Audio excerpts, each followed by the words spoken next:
오늘 하나님 말씀 출애굽기 3장 1절부터 5절까지 말씀을 함께 봅니다. 모세가 시작.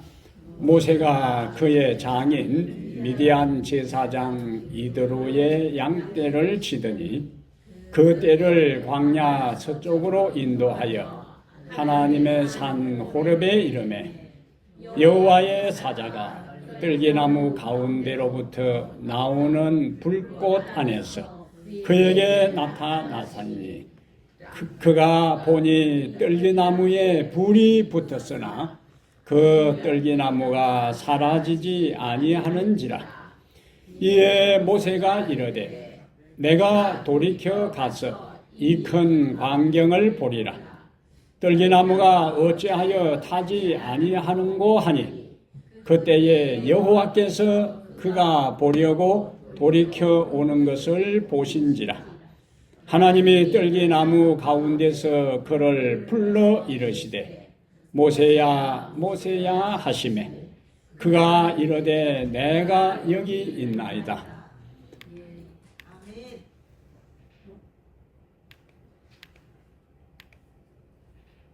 하나도 아직도 남았. 네, 하나님이 이르시다. 하나님이 이르시되 이리로 가까이 오지 말라. 네가 선 곳은 거룩한 땅이니 네 발에서 신을 벗어라. 아멘. 오늘 5절까지 말씀을 보았습니다. 주님 앞에 나오신 여러분 한 사람 한 사람 환영합니다. 오늘 함께 예배 드리게 돼서 주께 영광이 되고 우리 모두에게 감사와 기쁨이 충만한 이 안식일 되기를 바랍니다. 올 때는 이런저런 갈등과 아픔을 가지고 나오셔도 돌아갈 때는 하나님의 말씀과 은혜를 가득 채워서 여러분의 삶의 자리로 돌아가게 되기를 다시 한번 축복합니다. 오늘은 출애굽기 3장 1절부터 6절까지를 5절까지를 중심으로 해서 네 발에서 신을 벗어라. 네 발에서 신을 벗어라. 이런 제목으로 하나님 말씀을 함께 살펴보겠습니다. 오늘 우리가 함께 살펴볼 내용을 보니까 모세는 40살에 미디안 광야로 도망을 갔어요. 40살에 미디안 광야로 도망을 가서 장인의 양을 치면서 40년을 또 보냈습니다.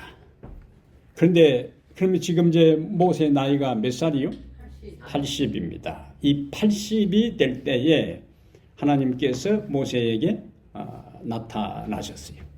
그 이때의 모세의 상황을 보면은 모세는 애굽의 이제 왕이 될 최고의 권력자의 위치에 있었는데 하루아침에 살인자가 되어서 보통 우리가 말하는 그 지명수배자가 되어 도망자가 되고 말았어요. 당대 최고 나라의 왕자의 자리에서 비천한 목자의 삶으로 하루아침에 추락했습니다.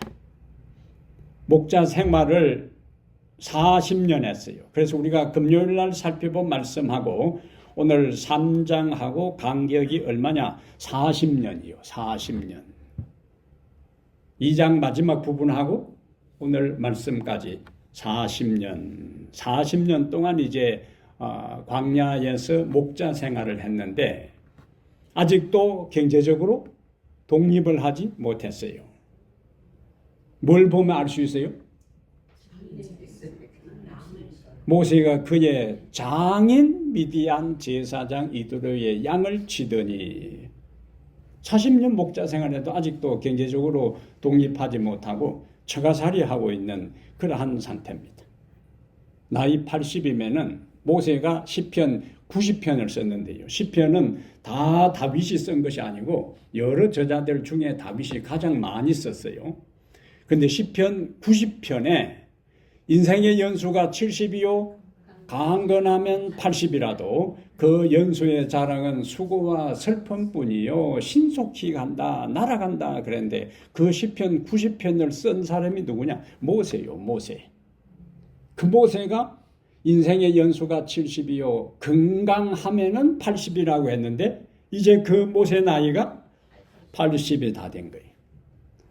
40대에 그 야심차고 패기만만하고 혈기왕성했던 그 시절이 다 지나고 이제 죽을 날을 기다리고 있는 하루하루 살아가던 노인 모세에게 하나님께서 오셨다.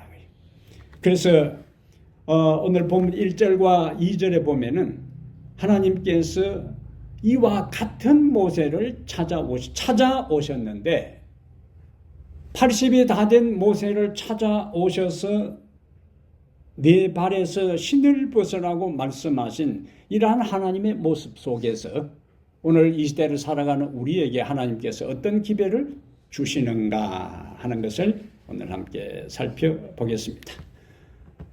모세는 여기 보니까 미디안 나오잖아요. 미디안.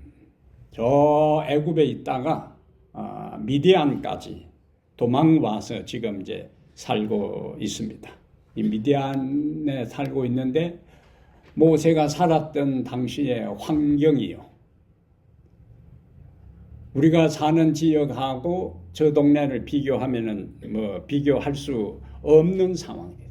저 동네에서 모세는 40년을 또 살게 됩니다. 그런데 이러한 가운데 저렇게 열악하고 참으로 사람이 살기에 적합하지 아니하는 저곳에 사는 모세를 하나님께서 찾아오셨다 하는 이야기는 우리에게 뭘 보여준다고요? 하나님은 실패자를 찾아오신다. 하나님은 실패자를 찾아오신다. 성경에서 모세가 왕궁에 있을 때에 세상의 학문을 다 배우고 앞으로 애굽의 왕이 될 그러한 왕을 계승하기 위한 교육을 받을 때에 하나님이 모세에게 나타난 기록은 없어요. 어떤 상태에 미디안 광야에서 실패한 자로 있을 때에 하나님은 모세를 찾아오셨다. 사람들은 40년이 지나면은요. 40년이 지나면은 아무리 친한 사람도 서로 연락 없으면 어떻게 될까요? 다 관계가 끊어지고 단절되고 잊어가는 거예요. 근데 하나님은 40년의 세월이 흘러도 여전히 모세를 기억하고 그 모세가 있는 가장 열악한 환경 속에 하루하루 살아가는 모세를 하나님은 찾아오셨다. 이사야 49장 15절 16절 한번 읽어봅니다. 여인이 어찌 그 젖먹는 자식을 잊겠으며 자기 태에서 난 아들을 긍휼히 여기지 않겠느냐. 어머니들 여러분 입장에서 맞아요? 저게? 맞아요. 예. 자기 태에서 난 아들을 불쌍히 여기지 않는 부모들은 정상적인 부모 가운데 가끔 남의 집 앞에 버리는 그런 매정한 엄마들 말고 정상적인 부모들, 엄마, 특히 이 아버지보다 엄마들 입장에서는 생명줄로 연결된 이 아이를 그래서 자기 태에서 난 아들을 긍휼히 여기지 않겠느냐. 가끔 예외는 있어요. 저희 어머니가 제가 어릴 때 어떤 이야기를 들려주냐면은 제 고향이 하동인데 지리산 기슭이요. 그 빨치산들이 밤에 이제 나타나고 또 인민군들이 저 섬진강변을 타고 내려와서 동네에 들어오니까 그 마을에 있는 어떤 엄마들은 아이를 버려두고 도망을 가는데 아이가 엄마 치맛자락을 보니까 그 치맛자락을 붙잡으니까 그거 벗어 제끼고 도망가더라는 이야기. 우리 엄마가 이야기한 거라니까. 예. 그 자기는 그렇게 하지 않는다고 이야기를 해요. 그러면서 이제 꼭 안아주는 그러한 기억들이 이제 납니다. 정상적인 엄마는 그렇게 하지 않고 여기 여인이 어찌 그 젖먹는 자식을 잊겠으며 자기 태에서 난 아들을 불쌍히 여기지 않겠느냐. 그들은 뭐요? 혹시 이럴지라도 이 하나님 보시기에도 그런 인간이 있다는 거예요. 그때는 사람이라고 안 하고 그런 인간도 있어요, 가끔 이제. 그런데 하나님 뭐라고 말씀하셨어요? 나는 너를 잊지 아니할 것이라. 하나님은 이사야 선지자에게 하신 그 말씀대로 모세를 잊지 않았습니다. 모세는 잊혀진 존재가 되었어요. 잘 나갈 때는 사람들이 많이 찾아오고 이름을 기억하고 도움을 받기 위해서 하지만은 잘 나가지 않을 때는 그냥, 그래서 옛날에 잘 나가던 사람의 개가 죽으면 손님이 많이 오고 그 사람이 죽어버리면 개 문상하러 온 사람들보다 더 안 찾아온다고 했어요. 별 볼 일 없어서 그런 거예요. 사람들은 힘이 있을 때에 줄을 서지만은 힘이 빠지면은 그냥 별 볼 일 없는 사람 취급해서 사람 대접도 제대로 하지를 않습니다. 왕궁에 있을 때는 모세는 최고의 대접을 받았어요. 그러나 그는 지금 살인자로서 광야의 지명수배를 받고 있는 상황인데 하나님은 나는 너를 잊지 아니할 것이라. 내가 너를 내 손바닥에 새겼고.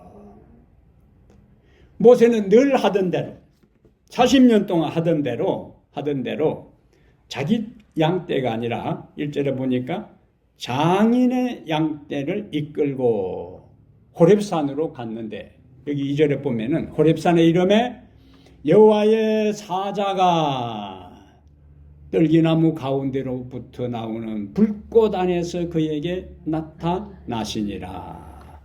그리고 그에게 말씀하세요. 여기는 여호와의 사자 그랬는데 4절에 보면은 여호와께서, 그러니까 여호와의 사자 성육신 하기 전에 예수님의 모습이에요. 여호와께서, 그러다가 5절에 가면은 하나님이 이렇게 바뀌어요. 그러므로 모세에게 나타나신 분은 바로 여호와 하나님이신 것을 우리가 알 수가 있습니다. 그 하나님께서 나타나서 4절에 보니까 하나님이 떨기나무 가운데서 그를 불러 이르시되 모세야 모세야.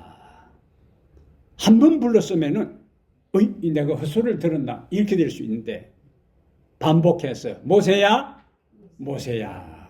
성경에 2번 이름을 부른 경우가 몇 군데 나오는데 아브라함아 아브라함아, 사무엘아 사무엘아, 신약에 와서 시몬아 시몬아 2번 부르시면서 그 부름이 그냥 환상 중에 헛소리를 들은 것이 아니라 하나님의 부름임을 확실하게 보여주기 위해서 모세야 모세야. 근데 이 모세야 모세야 하는 음성은 앞에서 이야기했던 것처럼 왕궁에서 그가 권력과 명예와 부를 누릴 때는 하나님께서 거기에 나타나서 할만하나 하고 나타나시지 않았어요. 모세야 모세야 부르지를 않았습니다. 그런데 내 인생 모든 것이 끝났다. 아무도 나를 기억해 주지도 않고 나는 잊혀진 존재라고 생각된 그때 젊은 날의 꿈도 미래의 모든 소망도 다 접고 하루하루 양떼를 몰고 살아가는 그 모세에게 하나님께서 오셔서 어이 잘 있나 자네 이것이 아니고 어떻게 해요? 모세야 모세야. 하나님께서 이름을 불러주셨어요. 하나님께서 불러주셨어요. 하나님께서 이름을 불러주는 것은 그의 존재를, 그의 인격을, 그의 가치를 인정해 주는 겁니다. 여기 김춘수라는 사람이 꽃이라는 시를 썼는데 이 시는 윤동주 시인의 서시만큼 한국 사람들이 애송하는 시인데 내가 그의 이름을 불러주기 전에는 그는 다만 하나의 몸짓에 지나지 않았다. 시인의 표현이요. 내가 그의 이름을 불러주었을 때 그는 나에게로 와서 꽃이 되었다. 이름을 부르기 전에는 그냥 흔들거리는 그 정도였는데 내가 그의 이름을 불러주었을 때 꽃으로 나에게 다가왔다는 거죠. 하나님께서 모세야 모세야, 자 모세야 모세야 이름을 불러준 것은 뭘 의미한다고요? 그의 존재를 인정해 주는 거예요. 그를 인격적으로 대하는 겁니다. 교도소에 있는 사람들요, 예? 교도소에 있는 사람들 이름 안 부릅니다. 교도소에 있는 사람들 여기 명찰에 이름이 없어요. 뭐가 있어요? 죄수 남바가 있습니다. 죄수 남바. 교도소에서 죄수 남바가 있지 이름표를 달고 다니지 않습니다. 그 다음에 우리가 관공서나 여기 볼일 보러 갔는데 번호표를 빼요. 그 안에서 이름 부르는 게 아니고 남바 몇 번 하면 가요. 거기에서는 무슨 관계가 아닌가? 인격적인 관계가 아닌 거예요. 사무적인 관계에 있어서는 이름을 부르는 겁니다. 제가 학교에 교목으로 있을 때에 한 선생이 자기는 시간을 아끼기 위해서 출석을 그냥 번호를 부른대요. 빨리빨리 대답하라고. 수업 시간 확보하기 위해서 1번, 2번, 네 하는데 그래서 제가 그렇게 하지 말라 그랬어요. 이름을 불러주라고. 예? 번호를 부를 때는 뭐라고요? 사무적인 관계예요. 이름을 부르는 것은 인격적인 관계입니다. 하나님께서 모세의 이름을 불러주었습니다. 이름을 불러주었어요. 그것은 하나님께서 실패한 모세를 할지라도 여전히 모세를 인정해주고, 사람들이 너를 잊어버렸다 할지라도 여전히 나는 너를 기억하고 있기 때문에 너는 나에게 소중한 존재라 하는 의미로 모세야 모세야 이름을 불러주었어. 그럼 어디에서 불러주었는가? 여기 보니까 떨기나무 가운데서, 2절에 보니까 떨기나무 가운데로부터 나오는 불꽃 안에서 그에게 나타나시니라. 그 다음 중요한 말이 있어요. 그가 보니 떨기나무에 불이 붙었으나 그 떨기나무가 사라지지 아니하는지라. 이 떨기나무는 여기 광야에 있는 이러한 그 부시요, 부시. 예? 이 덤불, 이 떨기나무입니다. 이 떨기나무는 저 캘리포니아 쪽에 어떤 때는 너무 기온이 올라가면은 자연발화가 되는 것처럼 사막 지역에서 가끔 자연발화가 됩니다. 자연발화가 되면 그냥 한 줌의 재로 다 사라져 버리는 거예요.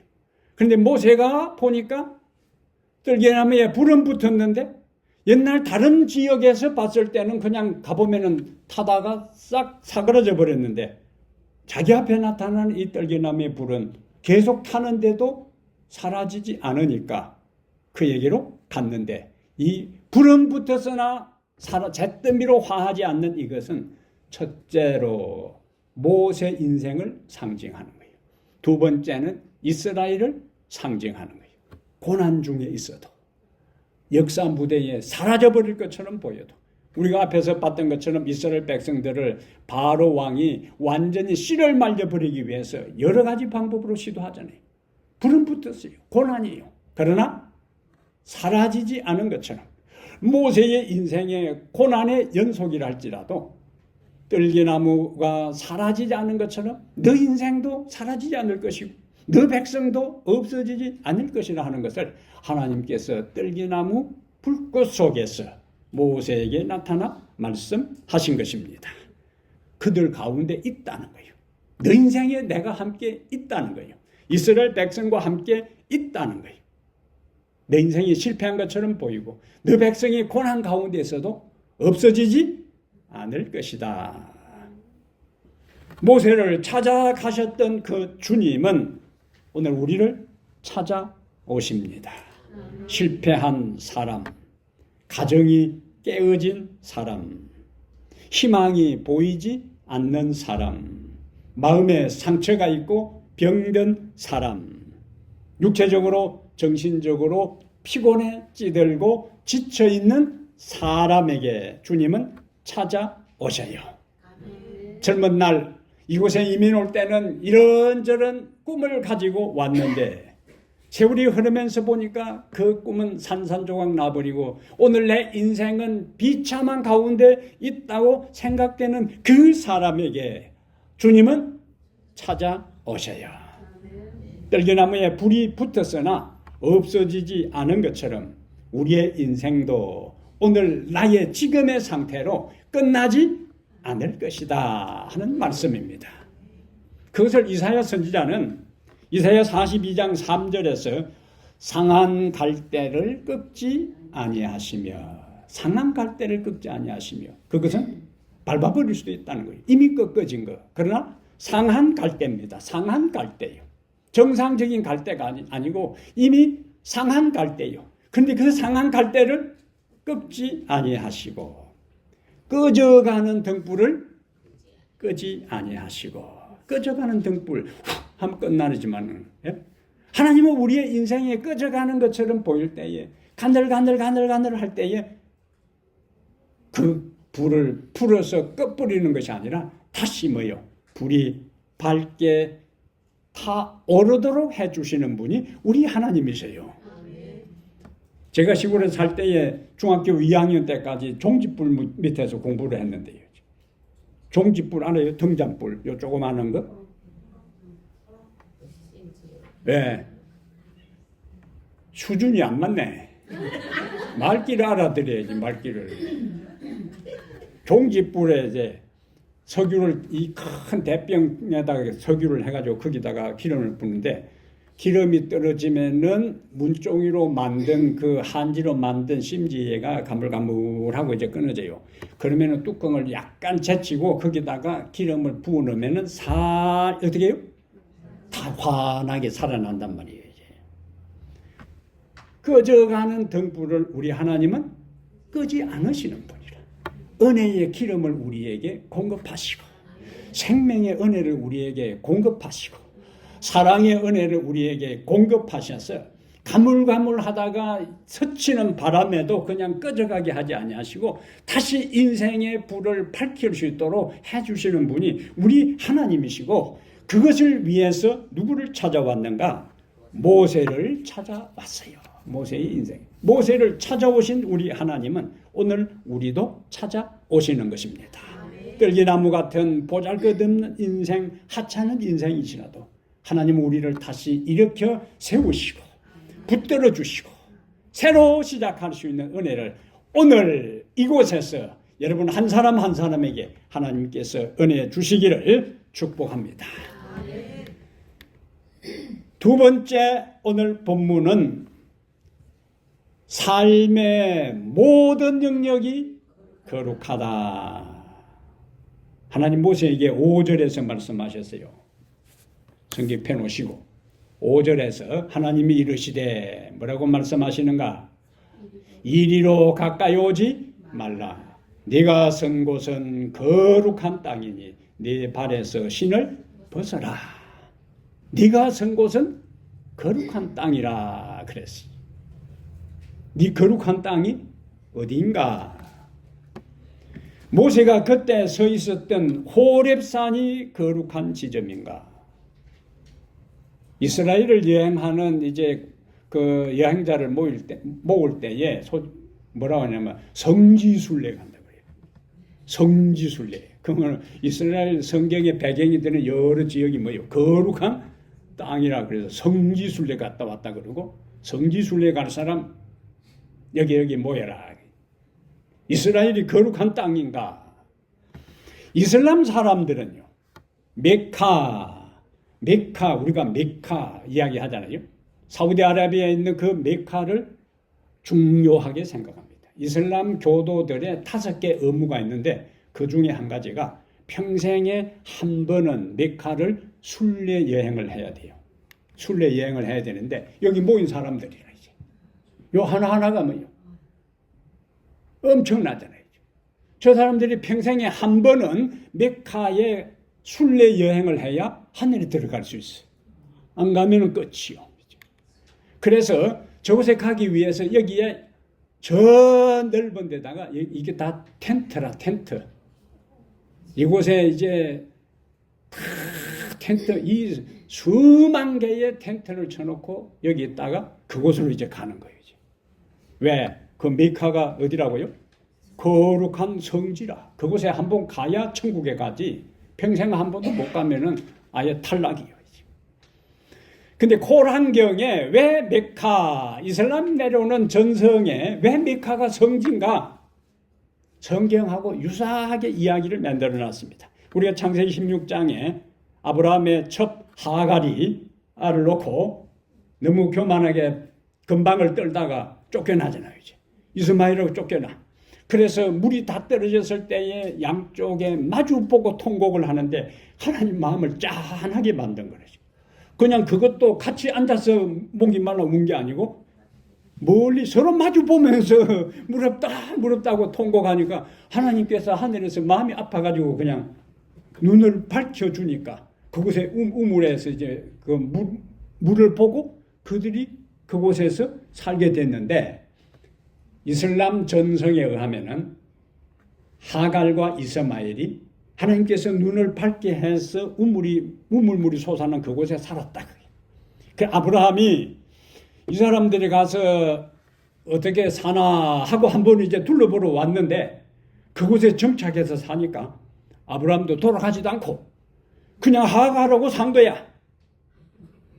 그런데 하나님께서 꿈속에서 아브라함아, 네 아들 이스마엘을 내가 내게 지시한 땅에 가서 그를 제물로 드려라.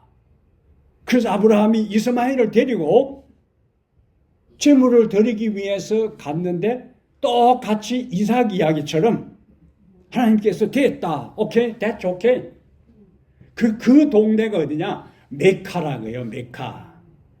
그래서 이슬람 사람들은 메카를 신성시 여긴다는 게 메카가 성지가 된 역사적인 유래가 됩니다. 인도의 힌두교 신자들은 갠지스 강에 태어나면은 아이를 갠지스 강에서 우리가 말하는 침례 세례를 줍니다.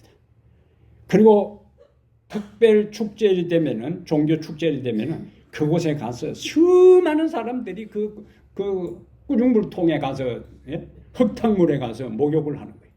그리고 한쪽에는 장작더미 위에서 시신을 태워가지고 그 가루를 또 갠지스 강에 뿌려요.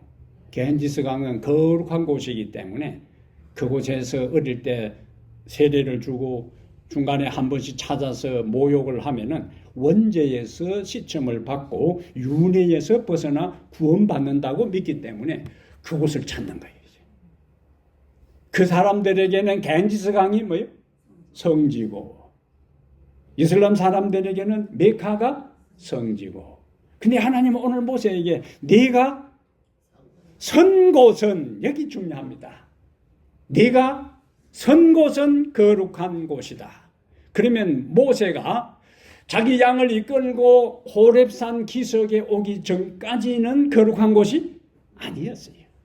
네가 선 곳은 거룩한 곳이니 네 발에서 신을 벗어라. 왜 모세가 선 곳이 거룩한 곳이 되었는가? 하나님이 그곳에 계시기 때문에 거룩한 곳이 된 것입니다. 예? 따져보면 모세가 자주 그곳에 양떼를 끌고 다녔기 때문에 거기에는 양의 배설물들이 사방에 절비한 곳이. 그런데 하나님은 그 현장을 거룩한 곳이다. 성경이 그래서 거룩한 곳이라고 하는 것은, 성경이 거룩한 곳이라 하는 것은 내가 사는 삶의 자리, 내가 살아가는 삶의 현장, 내가 사는 일상의 그 장소가 뭐가 되는가? 거룩한 장소가 돼요. 왜냐하면 그 모든 곳에도 여전히 하나님은 계시기 때문에, 하나님이 계시기 때문에 그곳이 거룩한 곳이 됩니다. 야곱이 형을 피해서 도망을 가다가 야곱은 어떻게 생각했겠어요? 이 세상에 이제 내가 이 쓸쓸한 바다바람 골짜기에 나 혼자밖에 없구나. 고향을 떠나서 부모 형제를 떠나서 아직까지 외갓집까지 가려면은 갈 길이 먼데 혼자 그곳에 밤이 되어서 잠을 자려고 할 때 야곱 스스로 자기 혼자 그곳에 있다고 생각했어요. 근데 하나님께서 꿈속에 하늘과 연결된 사닥다리를 보여주고 하나님의 천사가 그 위에 오르내리는 걸 보고 그 다음에 잠을 깬 다음에 뭐라고 이야기해요? 야곱이 잠이 깨어 이르되 뭐라고 이야기해요? 아, 여호와께서 과연 어디 계신다고? 여기 계시거늘. 내가 보면 지금까지는 그곳에는 하나님이 안 계신다고 생각했어요. 자기 혼자 쓸쓸하게 그 옆에 있는 돌 끌어다가 베개하고 찬 이슬에 노출된 상태에서 꼬부라져 새우잠을 잘 때에 그곳에 자기 혼자만 있다고 생각했던 거라. 그런데 잠이 깨이되 여호와께서 과연 여기 계시거늘 뭐라고 이야기합니까? 내가 알지 못하였도다. 그러면서 그 사방에 모라바람 밀고 사방에 짐승들이 밤중이 되면은 우는 소리가 들리는 그곳이랄지라도 이곳이여 이곳이여, 예? 그 황량하고 황폐한 그곳이랄지라도 다름 아닌 어디라고? 하나님의 집이요 하늘의 문이로다. 네가 선 곳은 거룩한 곳이니 네 발에서 신을 벗으라는 그 거룩한 곳은 호렙산만이 아니라 내가 사는 일생의 모든 삶의 현장이 어디가 된다고요? 거룩한 하나님의 집, 하늘의 문, 하나님이 계시는 곳이라는 거예요. 교회 안을 와서 예배 드릴 때만 하나님이 이곳에만 계시고 내가 나가서 시장을 보고 내가 나가서 다른 일을 할 때는 하나님은 따라오지 않는 분인가? 그곳에는 하나님이 안 계시는가? 그게 아니라 그거예요. 어디든지 하나님이 계시는 거예요. 초라한 환경이라 할지라도 변변치 못한 사람들이 모인 곳이라 할지라도 진리를 간구하고 하나님의 임재를 소망하는 사람들이 모인 곳이면은 두세 사람이 모인 곳에도 내가 그들 중에 함께 하리라고 말씀하신 주님이 성령으로 함께 하시는 것을 믿으시길 바랍니다. 화려한 오케스트라가 있고 멋진 찬양대가 있고 아름다운 빌딩이 있고 교회 프로그램이 있고 그곳에만 하나님이 계신 것이 아니라 하찮고 변변찮고 보잘것없고 미천하고 초라하고 가난한 사람들이 모인 곳이라도 하나님의 임재를 사모하고 갈망하는 사람들이 모인 곳이라면은 어디든지 하나님의 영이 임재하심을 믿으시길 바랍니다. 그것을 확신하게 되기를 바랍니다. 이것을 의식하고 사는 것이 하나님의 임재의식이요. 하나님의 임재의식. 자, 하나 찾아보겠어요. 시편 139편. 시편 139편에 너무 가만 앉아있으면 안 돼. 너무 편하게 지나면 안 돼요. 오케이. 자, 시편 몇 편요? 139편 7절 보겠습니다. 찾으셨어요? 그래서 쉽게 찾을 수 있는 것만 내가 찾게 하지 하바국 서바냐 이런 걸 어디 붙었는지 모르고 다 찾고 읽고 난 다음에 에이씨 하고 끝내버리지 않기 때문에 시편 내가 있습니다. 주의 영을 떠나 어디로 가며 주의 앞에서 어디로 피하리까? 자, 피한다고 했어요. 8절에 내가 하늘에 올라갈지라도 거기 계시며 스올의 음부의 지옥입니다. 내 자리를 펼지라도 거기 계십니다. 하늘은 제일 높은 곳이고 스올은 제일 깊은 곳이고 9절에 내가 새벽 날개를 치며 바다 끝에 가서 거주할지라도 거기에서도 주의 손이 나를 인도하시며 주의 오른손이 나를 붙드시리이다. 바다는 제일 먼 곳이요. 제일 높은 곳, 제일 깊은 곳, 제일 먼 곳에 가도 하나님께서 여기는 없겠지 하고 주변을 딱 둘러보는데 하나님이 까꿍 하고 나타나신다는 이야기. 아무데도 피할 데가 없어요. 그런데 밤이면 하나님이 못 보시는가? 12절 뭐라고 했어요? 주에게는 흑암이 숨기지 못하며 밤이 낮과 같이 비추이나니 주에게는 흑암과 빛이 같음이니이다. 아멘. 깜깜한 밤에도 사람들은 안 보는 것처럼 보여도 하나님은 밤이나 낮이나 똑같아요. 내가 여기 있다. 내 이놈 보고 있다. 다 보고 계시.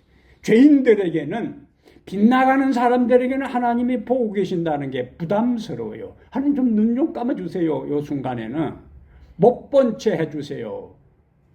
그러나 하나님을 향하여 마음이 열린 사람들에게는 하나님이 나를 어느 때나 지켜보고 계신다는 그것이 위로가 되고 힘이 되고 은혜가 되고 능력이 되는 것입니다.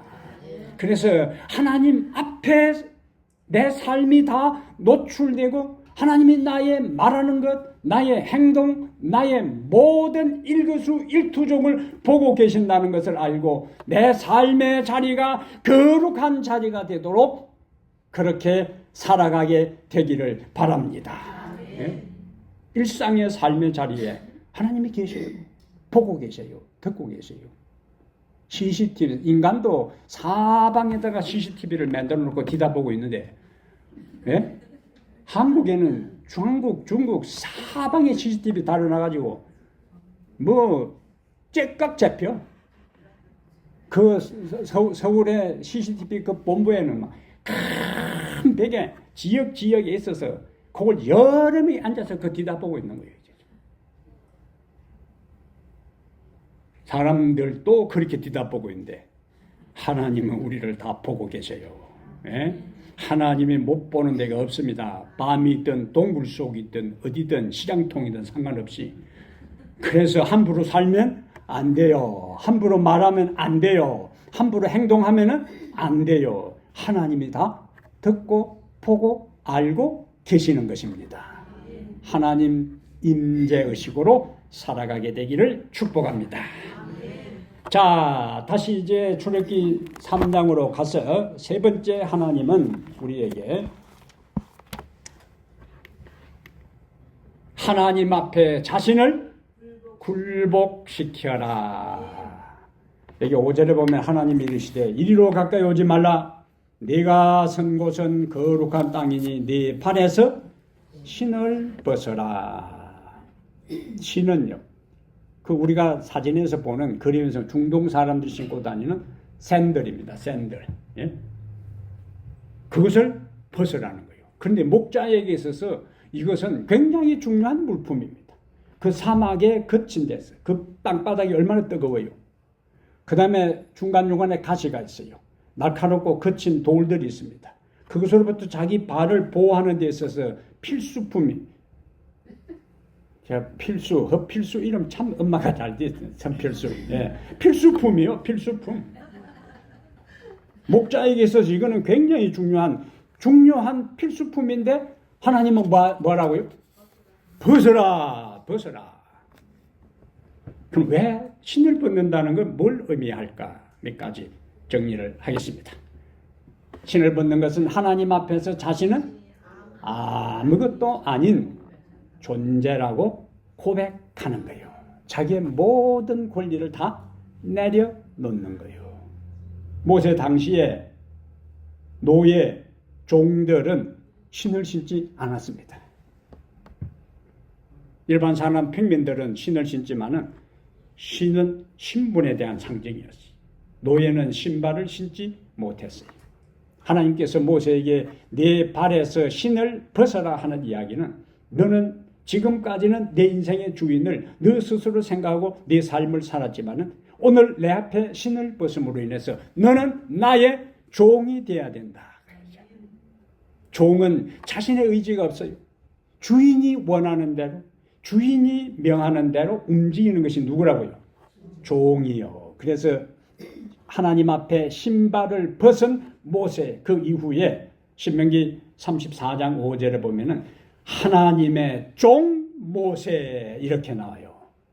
그리고 여호수아 1장에도 하나님의 종 모세가 죽은 후에 모세를 뭐라고 불렀어요? 하나님의 종. 하나님의 종. 히브리 3장 5절에는 하나님의 종 모세가 그의 집에서 사환으로 종으로서 성실한 것을 히브리서 기자는 말씀하고 있습니다. 네 발에서 신을 벗어라. 두 번째는 뭐라고요? 하나님께 대한 경외와 존경의 표시입니다. 옛날 한국 교회당에는 다 신을 신고 들어가는 것이 아니고 신을 벗고 들어갔어요. 새로 신축한 교회에 신을 신고 들어가는 데라도 요 단상 위에는 반드시 신을 벗고 오라고 해놨어요. 썰이빨을 신고. 제가 한국의 한 교회에서 목회를 할 때에 이제 4층에서 조그만 홀을 얻어서 예배를 드리는데 그 바닥이 세멘트 도끼다시. 그 신을 신고 들어가는 거예요. 그런데 헌금을 하는 여집사님 한 분이 부순발로 나오는 거야. 뒤에서 헌금함을 들고 앞에 요 기도하러 나오는데 부순발로 나와요. 그리고 나중에 식사할 때 전도사님, 아니 거룩한 성전에서 전도사님이 설교할 때 설교 단상에 신발을 신고 설교를 할 수가 있냐고. 그리고는 창세기 출애굽기 3장 5절을 이야기를 해요. 네가 선 곳은 거룩한 곳이니 네 발에서 신을 벗어라. 그리고 그분은 헌금 수합할 때마다 여름에는 그냥 일반 양발 신고 겨울에는 벗은발로 앞에 딱 나왔습니다.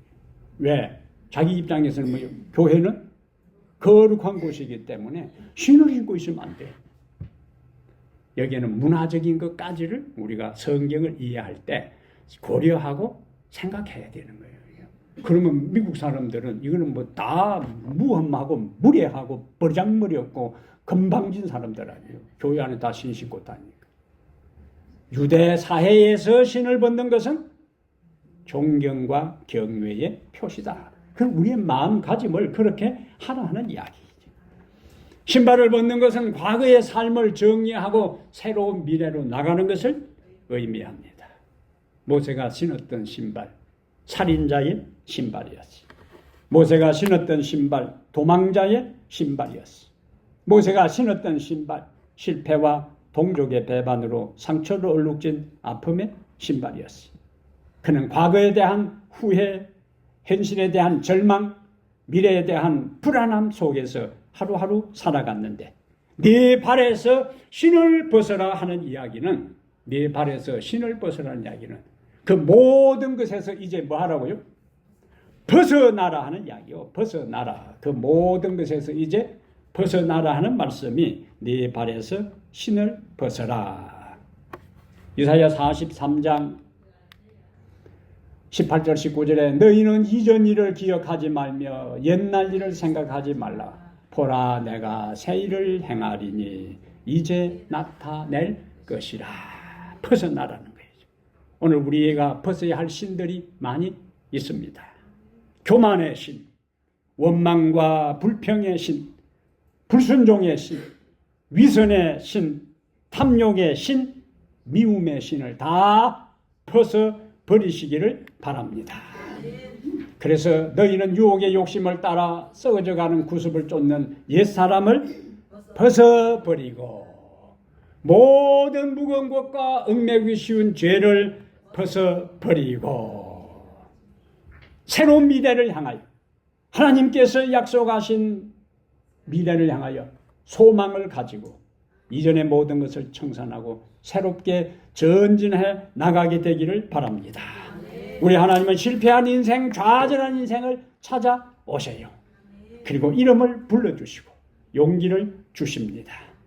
그 하나님 앞에서 우리의 모든 과거의 죄된 것들을 청산하고 모든 미움과 정오와 불평들을 끊어버리고 새로운 미래를 향해서 하나님을 참으로 경외하고 하나님을 참으로 사랑하고 그분을 섬기면서 힘들고 고단하고 고달픈 인생이라 할지라도 믿음 안에서 용기를 가지고 살아가는 성도들 되기를 주의 이름으로 축복합니다. 하나님 우리 아버지시여, 실패한 자를 찾아오시는 하나님 참으로 감사합니다.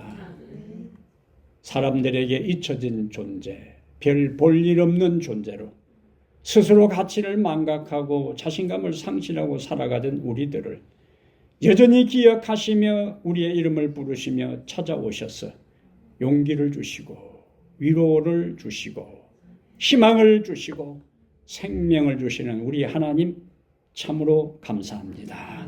그 하나님이 계시기에 우리는 살아갈 맛이 있습니다. 다시 일어설 수가 있습니다. 미래의 소망을 가질 수가 있습니다. 우리 하나님 아버지, 오늘 이곳에 우리와 함께 하심을 감사합니다. 오늘 이곳에 임재하신 하나님은 우리의 삶의 자리, 우리의 삶의 현장, 우리의 일상의 모든 장소에도 여전히 함께 하시며 우리를 지켜보시며 우리의 모든 행동과 말을 듣고 보시기에 하나님 앞에 부끄러움이 없는 삶이 되도록, 하늘을 우러러 한 점 부끄러움이 없는 생애가 되도록 주의 거룩한 영으로 우리를 깨우쳐 주시옵소서. 결심하게 하여 주시옵소서. 내 삶의 모든 자리에 주님이 계시며 나의 연약한 손을 붙들어 주시며 나의 떨리는 무릎을 강건하게 하시며 나의 상처를 회복시켜 주시며 내가 가야 할 길을 보여주시는 주님이 계심을 감사하며 살아가게 하여 주시옵소서.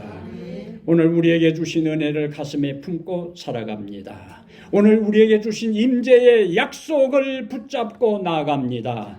한 주간의 삶이 주의 은혜 아래서 살게 하시고 한 주간의 삶이 주의 안에서 형통하게 하시고 한 주간의 삶이 주의 안에서 승리하게 하여 주시옵소서.